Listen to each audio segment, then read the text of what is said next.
Gadens Børn er et non-profit projekt, hvor vi arbejder med gadebørn på skolen og på stationen og på gaden. Som nogle har ikke nogen forældre, nogle har forældre. Børnene på stationen lever inde på på Mange af dem, vi arbejder rigtig meget på perron 4 på Celdon Station, hvor moren hun bor på en bænk, og børnene ligger på stykker pap på perronen.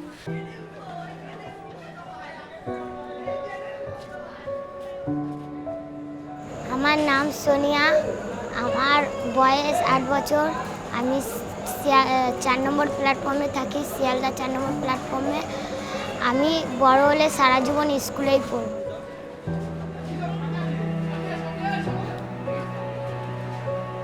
मेरा नाम है बादशाह। मैं पढ़ा लिखा, मेरा घर है खुटियाड़ी शरीफ। मैं पढ़ा लिखा करके कुछ बनना चाहता हूँ। डे नाइट नशा छोड़ना चाहता हूँ। मैं स्कूल में भर्ती होना चाहता हूँ। मेरा माँ बाप कोई नहीं है, मेरा दादी है, वो खट के नहीं खा सकते, भीख मांग के खाती है। मैं कुछ बनना चाहता हूँ।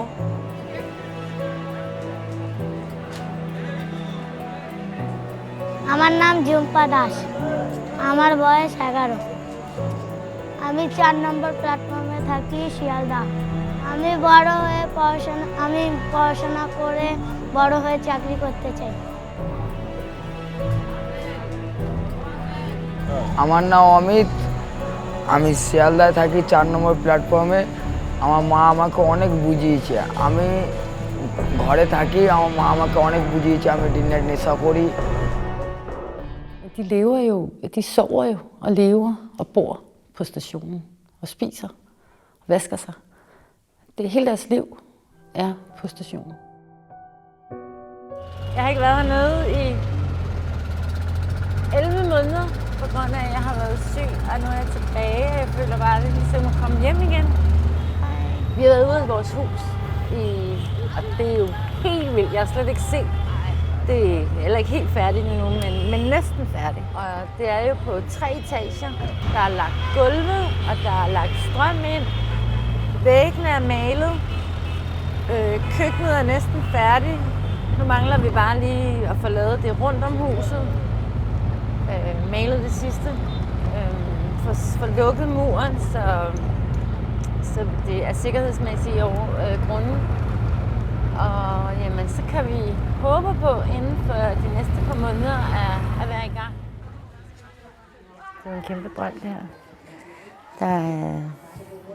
Der er gået i opfyldelse. Det er en rigtig stor ting, og jeg er rigtig, rigtig glad og rigtig, rigtig taknemmelig, at det her kæmpe hus er lykkes. Meget glad for alt det store arbejde, Pavés har gjort, for han har godt nok gjort et stort stykke arbejde med en masse udfordringer undervejs.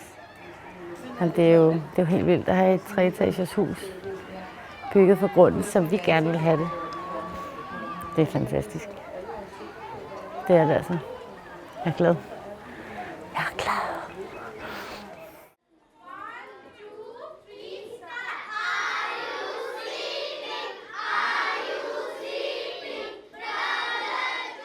Undervisningsniveauet er højnet så meget, at de er blevet coachet. Lærerne af Lykke er vores frivillige for Danmark. Hun har simpelthen hævet niveauet gange 1000. Og det, det gør jo, at der er et større fremmøde, og der sker rigtig mange aktiviteter. Det er jo ikke kun skolegang, der er også aktiviteter, der er computer, vi har fået sponsoreret, som gør, at de vil rigtig gerne, og det er spændende undervisning. Det er sjov undervisning.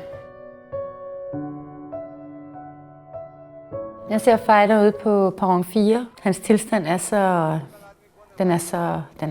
så slem, den kan næsten ikke blive værre. Næste dag, der kommer vi ind på hospitalet, og han bliver indskrevet, og de spørger, fik du lov til at få ham med? Det, der er mest alvorligt, det er, at han er underernæret. Og det har han været i meget lang tid. Så ja, han har ikke helt. Så har han jo selvfølgelig også den hudsygdom der, og hvorfor han ikke har kunnet stå imod den. Fighters tilstand i dag er, at han er i bedring. Han er godt på vej, den rigtige vej. Og han er nærværende, han er på, han er opmærksom, og han kan gå, og han har taget rigtig meget på.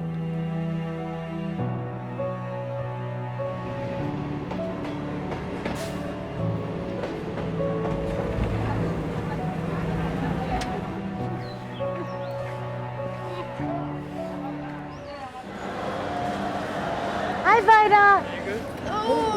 Lille Fighter! Se! Hvad? Den måde, vi skaber tillid til vores børn på stationen, det er, at vi er meget synlige. Vi laver mange aktiviteter, vi tegner, vi spiller med bold,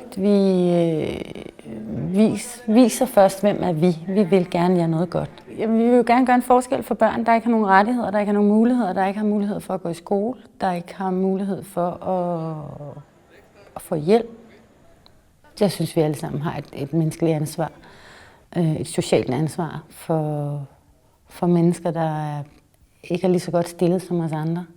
Og jeg har muligheden for at gøre det, og jeg føler en stor glæde ved at gøre det, og ved at gøre noget for andre. Det betyder rigtig meget for mig, og jeg kan se, hvad det tilfører andre. Og børnene, det giver mig alt.